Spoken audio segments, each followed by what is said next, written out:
Las medidas de posición dividen a la muestra en partes iguales, en el sentido de que cada grupo que se conforme va a tener la misma cantidad de datos, el mismo porcentaje entre sí.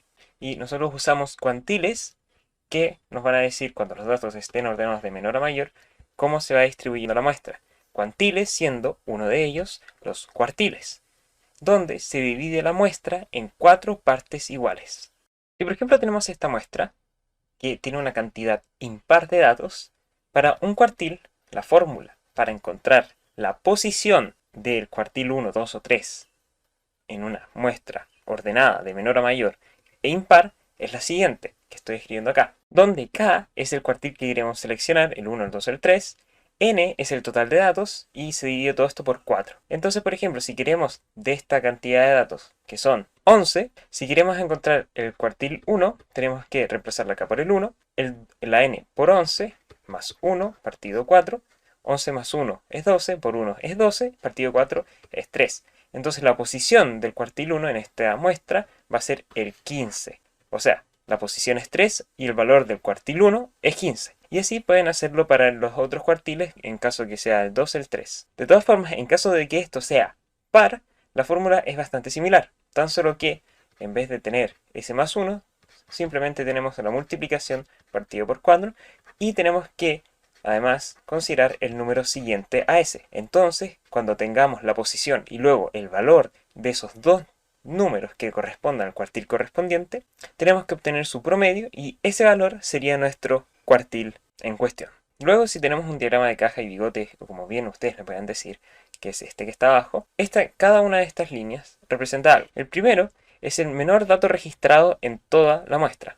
Las siguientes líneas dentro de las cajas corresponden al cuartil 1, 2 y el 3, y el último dato es el dato mayor registrado en la muestra. Luego tenemos otra variable, que es el rango intercuartil, que corresponde a la resta entre el cuartil 3 y el cuartil 1. En tanto, para los deciles, lo que ocurre acá es que se divide en 10 partes iguales la muestra y sigue la misma lógica de la fórmula para encontrar la posición del decil y con ello encontrar el valor correspondiente, donde si es impar, tenemos que multiplicar k siendo el decil que estamos buscando, a la suma de n más 1, n siendo la cantidad total de datos, y partido 10. Para el caso par, quitamos ese 1 y simplemente hacemos la multiplicación entre k y n dividida por 10, y también consideramos el valor siguiente a ese, y para luego hacer una media, un promedio entre ambos. Entonces nos damos cuenta que la fórmula igual hace sentido, porque lo que hacemos es dividir toda la muestra en 10 partes y la K representa en qué parte nos queremos posicionar para hacer la división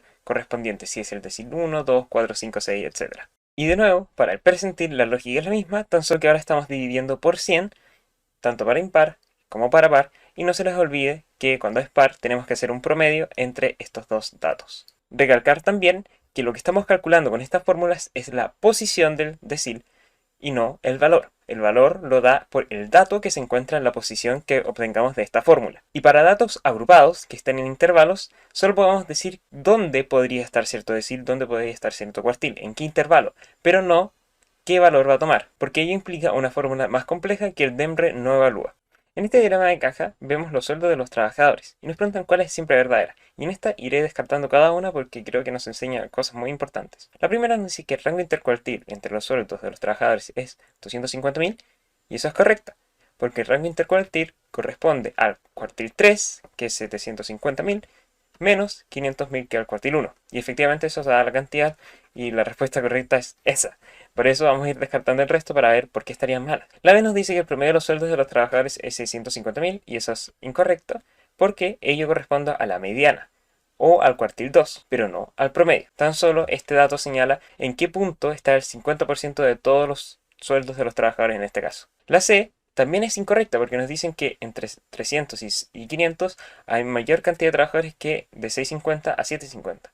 Y eso es falso porque los cuartiles dividen cada una de estas partes en un cuarto, digamos, en 25% de toda la muestra. Y pese a que una parte parezca más o menos grande, lo que ocurre es que hay acá un mayor salto entre los 300 y los 500, pero de todas formas hay un 25% de toda la muestra. En cambio acá, en la parte de 650 y 750, la área está más densa, hay más gente que gana entre ese rango y por eso hay menos distancia entre los datos. Exactamente un 50% de los trabajadores gana 650.000 pesos y no, eso es falso, porque es a lo mejor uno o un par que gana esa cantidad. Pero recordemos que el cuartil nos indica en qué punto está el 50%, en este caso, de la muestra, y no que todos los involucrados ganen esa cantidad. Un 62,5% de los sueldos de los trabajadores es igual o menor a 700.000 pesos y eso lo desconocemos.